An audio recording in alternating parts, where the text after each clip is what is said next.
Hello everyone, welcome to my YouTube channel M selection. और आज मैं आप लोगों को, जैसा मैंने आप लोगों को बताया था कि मैं यूजीसी नेट का ज्योग्राफी का भी रिवीजन लेकर आप लोगों के साथ आऊंगी। तो ये देखिए, मैं आपको आपके लिए एक यूथ पब्लिकेशन का जो बुक है वो मैंने आप लोगों के सामने रिवीजन के लिए मैं लेकर आ चुकी हूँ। और प्रीवियस ईयर पेपर है ये। अब देखेंगे कि कैसे कैसे क्वेश्चंस आते हैं। ठीक है, तो अभी मैंने यहाँ पर आपको यूथ पब्लिकेशन का जो प्रैक्टिस सेट है वो मैंने पूरा यहाँ पर लिया हुआ है और मैं वो रिवीजन कराऊंगी आप लोगों के साथ। ठीक है, ये ज्योग्राफी का यूजीसी नेट पेपर 2 जो है उसका है। ठीक है, चलिए अब हम लोग पढ़ते हैं पहले क्वेश्चन में। तो फटाफट देख लेते हैं। अपर्दन का सामान्य चक्र किससे संबंधित है? अपर्दन का सामान्य चक्र किससे संबंधित है? ऑप्शन हमारा है सागरीय अपर्दन, पवन अपर्दन, नदी अपर्दन या हिम नदी अपर्दन। तो यहाँ पर आंसर क्या हो जाएगा? आपका आंसर जो है यहाँ पर नदी अपर्दन हो जाएगा। ठीक है, अब यहाँ पर इसकी देखिए पूरी व्याख्यान भी यहाँ पर लिखा हुआ है, एक्सप्लेनेशन भी दिया हुआ है इन लोगों ने। तो ये चीजें ना बहुत अच्छी होती हैं, जैसे आपकी यूथ पब्लिकेशन हो गई, घटना चक्र हो गया, इवन जितने भी प्रीवियस ईयर बुक हम लेते हैं तो उसमें ये चीजें वो लोग देते हैं ना, तो ये बहुत अच्छी चीज है कि वहां पे डाउट भी क्लियर हो जाता है। जैसे नदी द्वारा अपर्दन चक्र को अपर्दन का सामान्य चक्र कहा जाता है। नदी द्वारा अपर्दन चक्र को अपर्दन का सामान्य चक्र कहा जाता है, जिसे सामान्य चक्र इसे सामान्य चक्र इसलिए कहा जाता है क्योंकि बहते हुए जल का कार्य अन्य अपर्दन के साधनों से संबंधित व्यापक तथा महत्वपूर्ण होता है। अपर्दन के सामान्य चक्र का प्रारंभ सागर तल से किसी भी स्थल खंड के उत्थान के साथ हो जाता है। जैसे ही स्थल खंड धरातल के ऊपर उठता है, उस नदी द्वारा अपर्दन का कार्य प्रारंभ हो जाता है, परंतु प्रारंभ में उत्थान की दर अपर्दन की दर से अधिक होती है।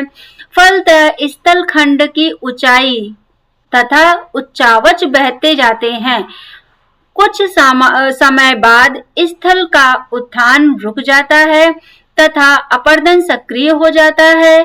एक निश्चित अवधि के बाद अपर्दन द्वारा उत्थित भाग कटकर उस धरातल तल को प्राप्त हो जाता है तथा अपर्दन का एक सामान्य चक्र पूर्ण हो जाता है।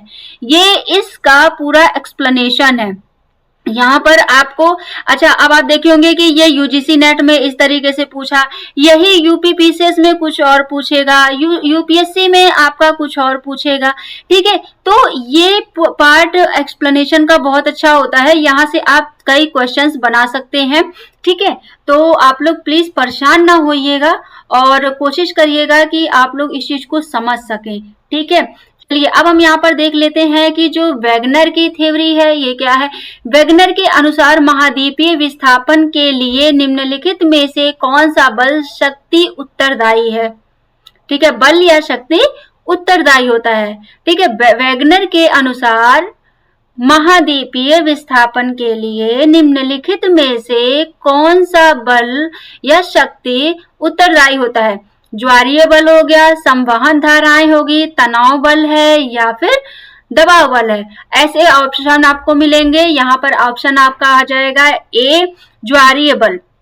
ठीक है, अब इसकी एक्सप्लेनेशन देखिए कि इन्होंने एक्सप्लेनेशन भी बहुत अच्छा सा दिया हुआ है। ठीक, तो यहाँ पर मतलब मुझे यही चीज बहुत अच्छी लगती है कि एक्सप्लेनेशन बहुत अच्छे अच्छे होते हैं और उससे काफी चीजें हमारी कवर भी हो जाती हैं। जलवायु भूगोलवेत्ता वैगनर ने अपना सिद्धांत 1912 में प्रतिपादित किया। अच्छा, यहाँ पर देखिए एक क्वेश्चन से कई चीजें क्लियर होती हैं। एक तो यहाँ पर इनका क्या है, जो क्या है, बल भी एक आपका जस्टिफाई हो गया। कब इन्होंने इस चीज को, इस सिद्धांत को दिया, वो भी हो गया।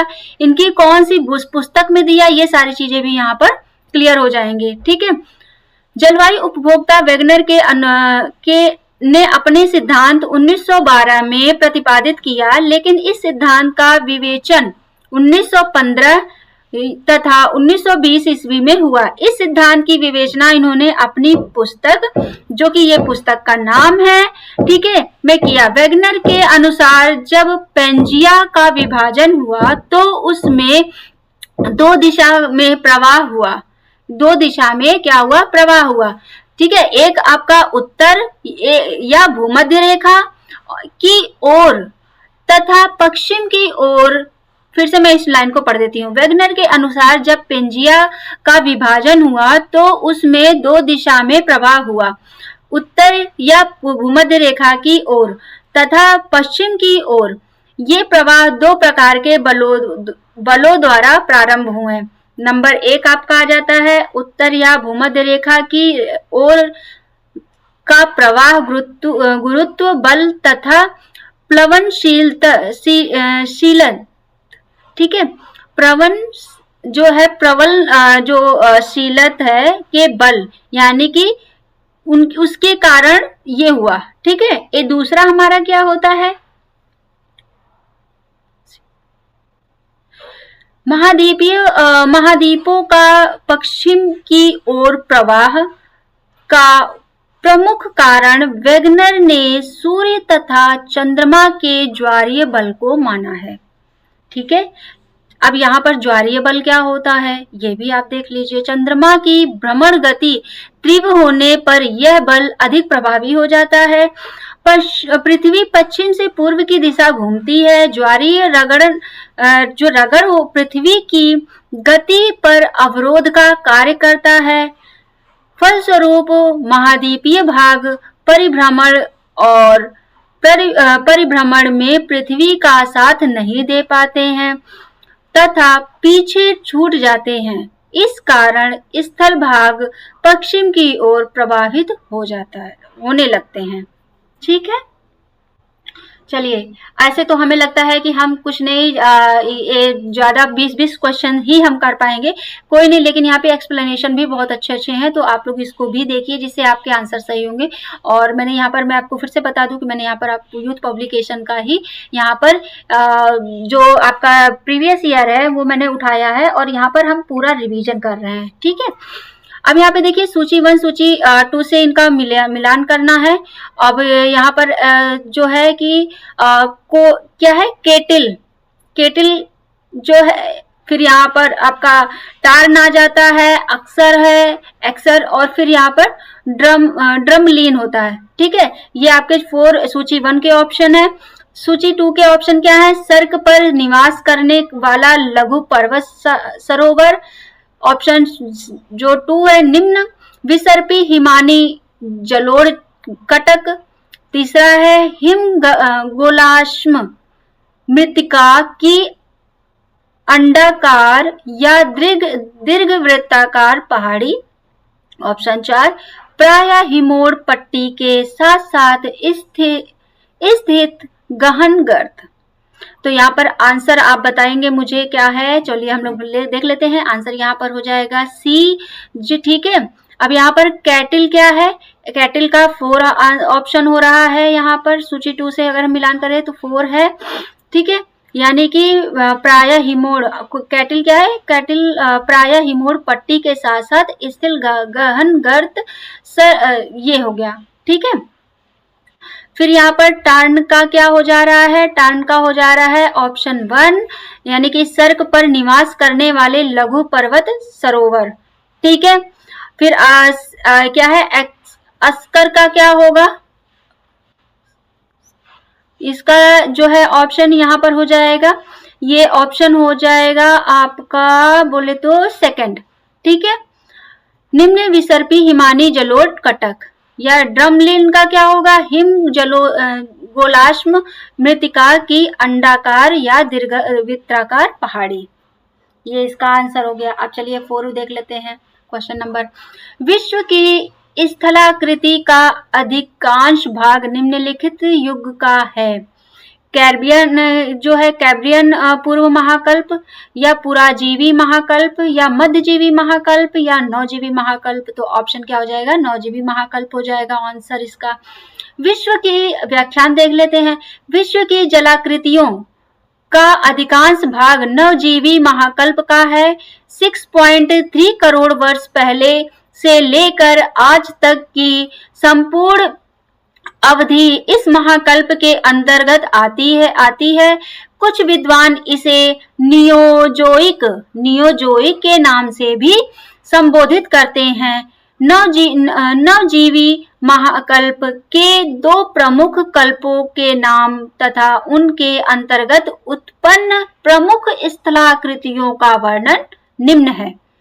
अब यहाँ पर नवजीवी महाकल्प कौन कौन से हैं? एक टर्शियरी कल्प है, एक है क्वाटरनरी कल्प है। टर्शियरी कल्प क्या है?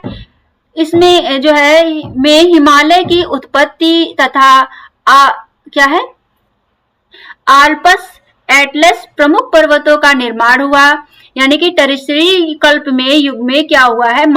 हिमालय की उत्पत्ति हुई है, आल्पस हुई है और एटलस पर्वतों का क्या हुआ है? निर्माण हुआ है। भारतीय मानसून की उत्पत्ति हुई एवं थार के रेगिस्तान का निर्माण हुआ। ठीक, गंगा सिंधु के बेसिन का निर्माण हुआ। यानी कि टर्शियरी युग में ये सारे क्या हुए हैं? इन सब का निर्माण हुआ है। क्वाटरनरी जो है कल्प, इसमें क्या क्या है? इसके अंतर्गत गंगा व सिंधु के मैदान का निर्माण हुआ। ठीक, तो ये आपका व्याख्यान हो गया। अब हम चलते हैं 5वें क्वेश्चन पर। क्या है हमारा 5वां क्वेश्चन? देख लेते हैं।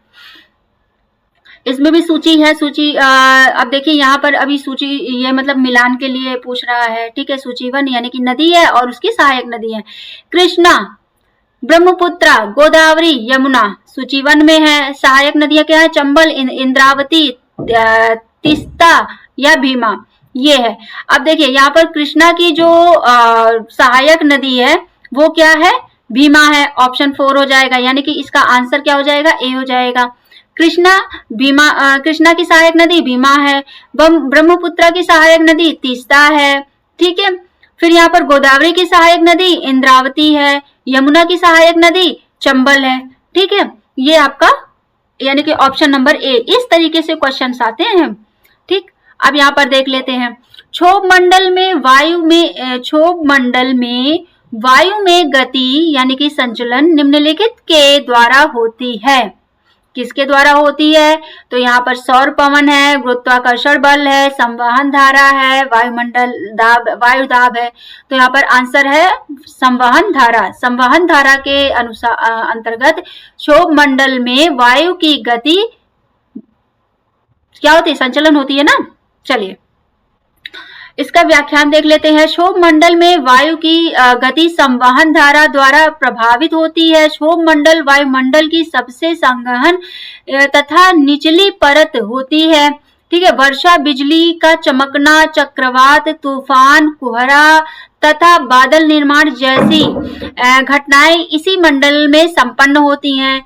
इसी कारण इसे क्षोभ मंडल के नाम से भी जाना जाता है। क्षोभ मंडल में घटने वाली इन घटनाओं के लिए H2O यानी कि वाटर जो होता है, H2O का वो जो होता है तो वाटर ही तो होता है ना, कि सर्वाधिक मात्रा उत्तरदायी है।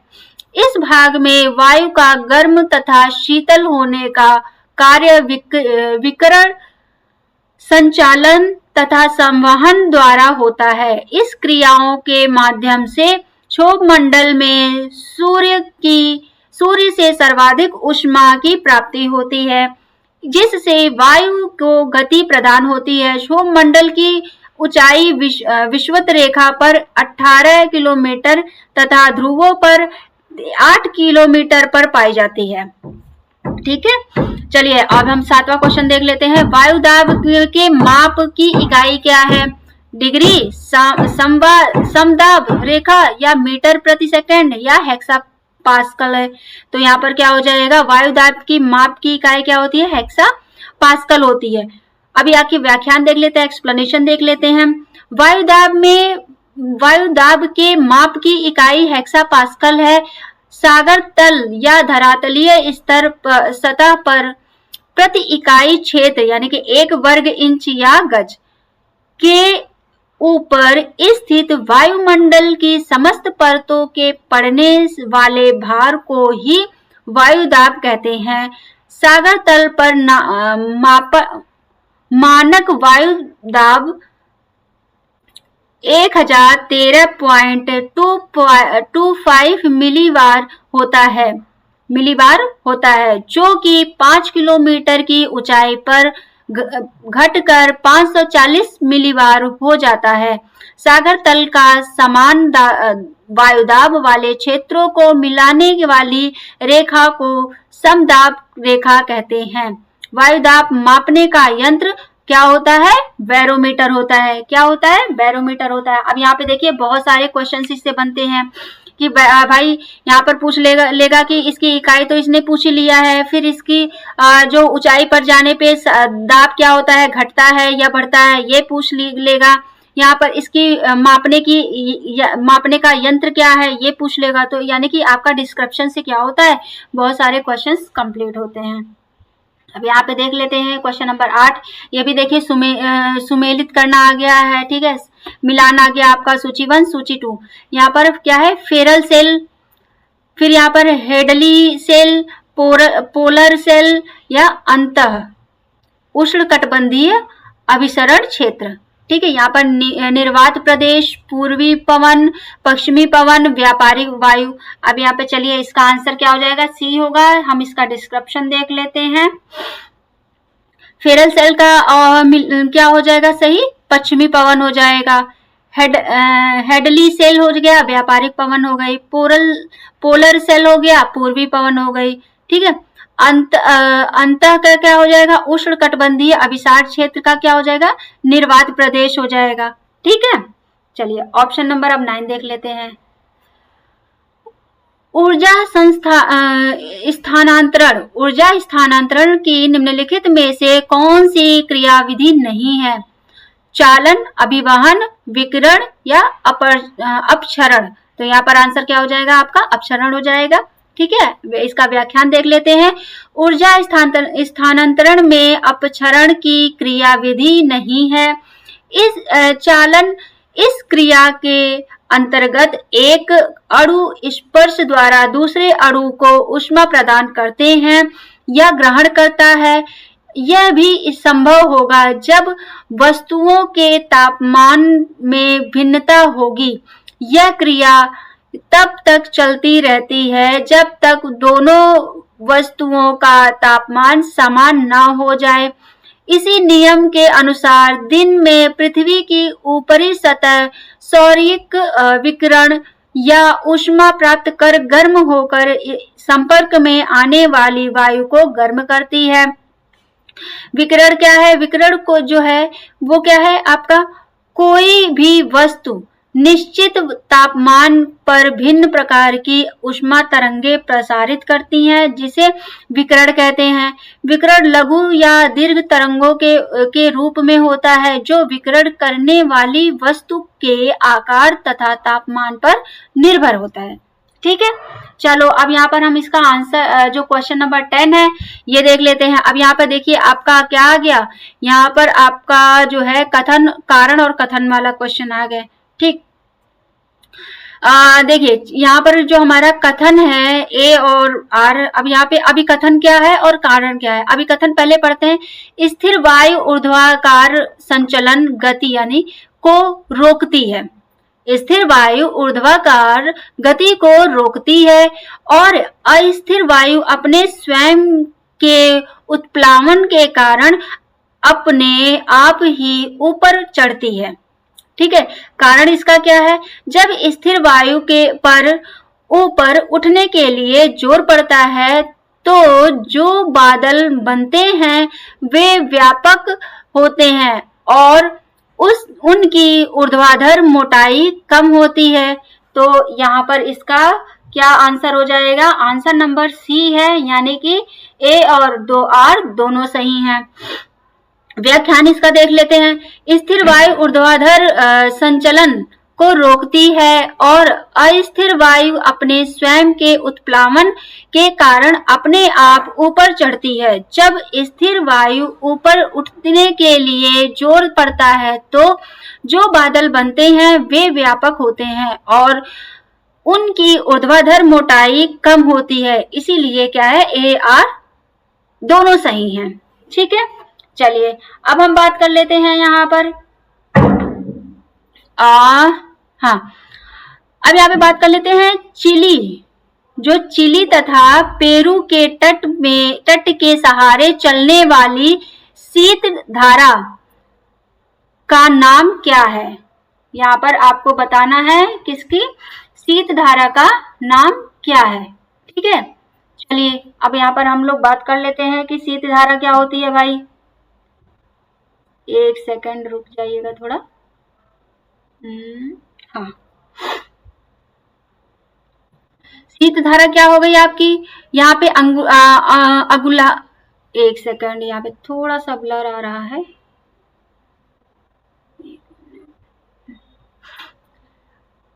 अगुल्हास की धारा हो जाती है, हम्बोल्ट है, या फिर एल नीनो है, या कैनारी की धारा है। तो यहाँ पर आपका आंसर जो दिया हुआ है वो क्या है? हम्बोल्ट की धारा हो गई। ठीक है, अब यहाँ पर व्याख्यान देख लेते हैं कि हम्बोल्ट की धारा कहाँ बहती है, क्या चीजें हैं। ठीक, चलिए व्याख्यान क्या कहता है? प्रशांत महासागर में दक्षिणी अमेरिका के पश्चिमी तट के सहारे अपवेलिन से उत्पन्न दक्षिण से उत्तर की ओर प्रभावित होने वाली ठंडी धारा को पेरू धारा के नाम से जाना जाता है। व्याख्यात भूगोलविद हम्बोल्ट ने इस धारा की खोज की थी। ठीक है, इसीलिए इसे हम्बोल्ट धारा भी कहते हैं। इस धारा के प्रभाव के कारण दक्षिणी अमेरिका के पश्चिमी तट पर आटाकामा मरुस्थल का विकास हुआ। ठीक, विकास हुआ है। इस धारा में अपवेलिंग के कारण यहाँ पर्याप्त मात्रा में पोषण तत्व तथा ऑक्सीजन पानी में उपलब्ध होता है। यही कारण है कि पेरू में मत्स्य व्यवसाय का विकास हुआ। अब यहाँ पर देखिए कितने क्वेश्चन इससे फंस सकते हैं कि आपका ये पूछ लेगा कि आटाकामा मरुस्थल किस कारण से विकास हुआ उसका। ठीक है, यहाँ पर पेरू जो मत्स्य व्यवसाय है वो किसके कारण है। यहाँ पर ऑक्सीजन जो पानी में उपलब्ध है किसकी मात्रा मतलब किसके कारण होती है। तो बहुत सारे यहाँ पर क्वेश्चन पूछ लेते हैं हम्बोल्ट की धारा से, ये आपको पता चलता है। अब यहाँ पे हम देख लेते हैं क्वेश्चन नंबर 12 क्या कहता है। हमारा क्वेश्चन नंबर 12 है उच्च ज्वार तथा निम्न ज्वार के बीच जल स्तर में औसत अंतर को कहा जाता है। ज्वारीय वेधन, ज्वारीय अवधि, ज्वारीय रेंज, ज्वारीय लहर। तो क्या हो जाएगा आंसर इसका? आंसर सी यहाँ पे दिया हुआ है, ज्वारीय रेंज। ठीक है, ज्वारीय रेंज क्या है इसकी व्याख्या देख लेते हैं। उच्च ज्वार तथा निम्न ज्वार के बीच जल स्तर में औसत अंतर को ज्वारीय रेंज कहा जाता है। ठीक, उच्च ज्वार जब सूर्य, पृथ्वी तथा चंद्रमा तक सरल रेखा में होते हैं तो इस स्थिति को युति व्युति कहते हैं। इनमें से जब सूर्य, चंद्रमा तथा पृथ्वी क्रम में एक सीध में होते हैं, यानी कि एक ही लाइन में होते हैं, तथा जब सूर्य तथा चंद्रमा दोनों पृथ्वी के एक ही ओर होते हैं तो उसे युति कहते हैं। जब सूर्य, अब यहाँ पे देखिएगा क्या क्या पूछने वाले हैं ये। जब सूर्य तथा चंद्रमा के बीच पृथ्वी स्थित होती है तो उसे व्युति कहते हैं। क्या कहते हैं? व्युति कहते हैं। ठीक है, और फिर उपयुक्त दोनों ही स्थितियों में सूर्य में एक मिनट रुक जाइएगा जरा, एक सेकंड।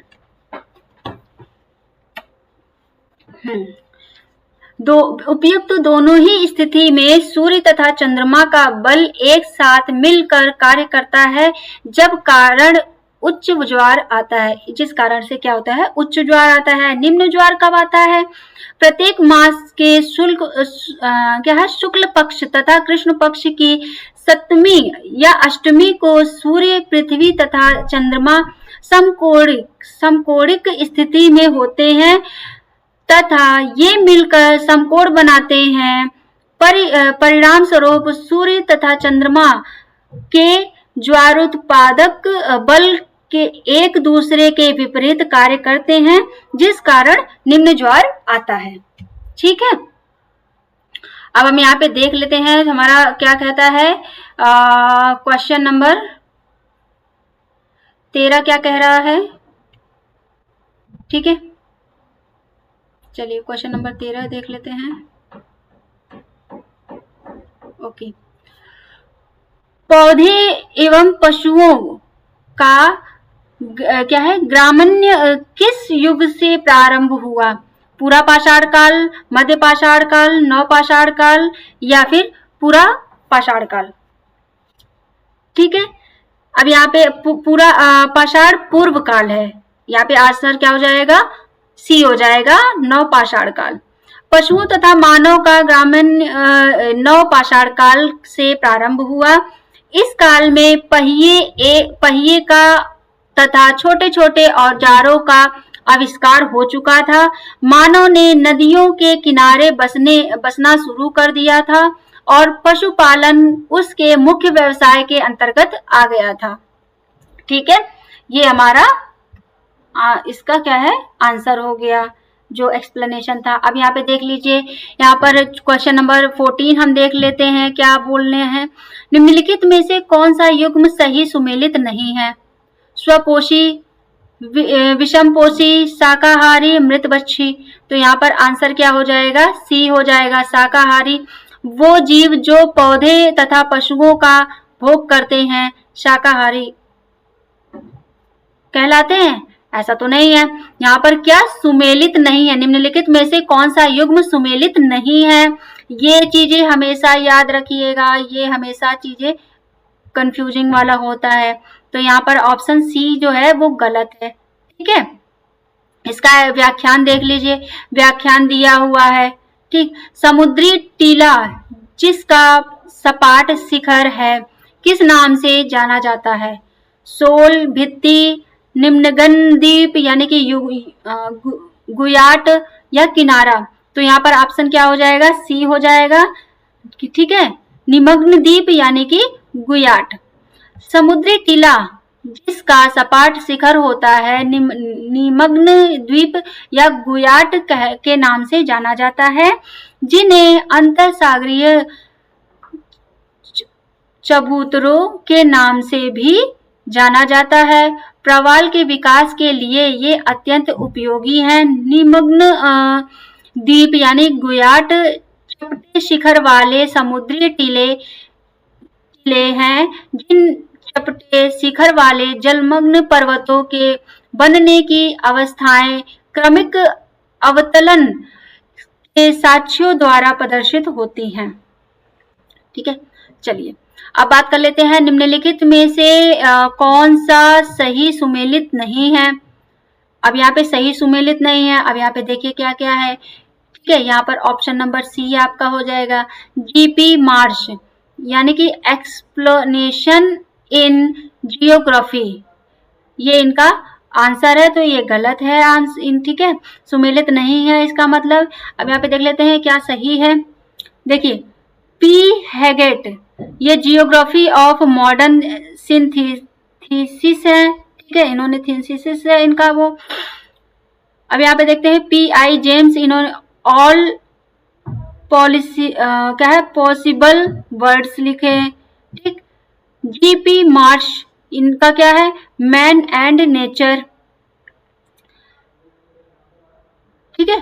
तो ये आपका इनका आंसर हो जाएगा। अब यहाँ पे देख लेते हैं 17, क्वेश्चन नंबर 17 क्या कहता है, निम्नलिखित में से कौन सा कथन सही नहीं है? क्षेत्रीय विभेद के कारण विभेदन की अवधारणा वर्णात्मक इंडियोग्राफिक उपागम से संबंधित है। क्षेत्रीय विभेदन की अवधारणा नॉमेटिक उपागम से संबंधित है। यहाँ पर फिर है क्षेत्रीय विभेदन की अवधारणा के प्रतिपादक रिचर्ड हार्टशोन है थे, मतलब या क्षेत्रीय विभेदन की अवधारणा क्या है कोरोलॉजी से संबंधित है। तो ऑप्शन इसका हो जाएगा बी सही, ठीक है, आंसर इसका बी सही है। तो आई होप आप लोगों को ये चीजें समझ में, मतलब आपको जो प्रीवियस ईयर है और ये आपको बता दें कि 2022 से मानते हैं कि पैटर्न चेंज है 2000, लेकिन यहाँ पर आपको ये चीजें समझनी चाहिए कि प्रीवियस ईयर है। अब इस समय देख रहे होंगे कोई कहीं से भी क्वेश्चंस पूछ ले रहा है, ठीक है। तो आप लोगों को ये ध्यान में रखते हुए मैं आप यूथ पब्लिकेशन का जो प्रीवियस ईयर है ज्योग्राफी का वो मैं लेकर आई हूँ। अब नेक्स्ट वीडियो में हम इसके नेक्स्ट पार्ट से पढ़ना स्टार्ट कर देंगे, ठीक। तो रिवीजन करेंगे हम फटाफट, ताकि हमें पीवाईक्यू जितना हम रिवीजन कर सके। हम यहाँ पे सारे, जैसे मैंने आप लोगों को जो जो सब्जेक्ट बताया था कि मैं यहाँ पे ज्योग्राफी का रिवीजन करा दूंगी, ठीक है, पॉलिटिकल साइंस का करा दूंगी, ठीक है, और आपका कॉमर्स का भी रिवीजन करा दूंगी। तो प्लीज आप लोग मेरे चैनल को सब्सक्राइब, लाइक एंड शेयर जरूर कर दीजिए, जिससे ये लाभ आप लोगों को मिल सके। यहाँ पर मैं जैसे अभी एक चीज और है कि मैं किसी एग्जाम को टारगेट न करके मैं घटना चक्र को भी यहाँ पे रिवीजन कराऊंगी, जिससे जो पॉइंट है वो क्लियर हो जाए, ठीक है। तो चलिए आज के लिए इतना ही रखते हैं। Thank you so much, bye bye, take care.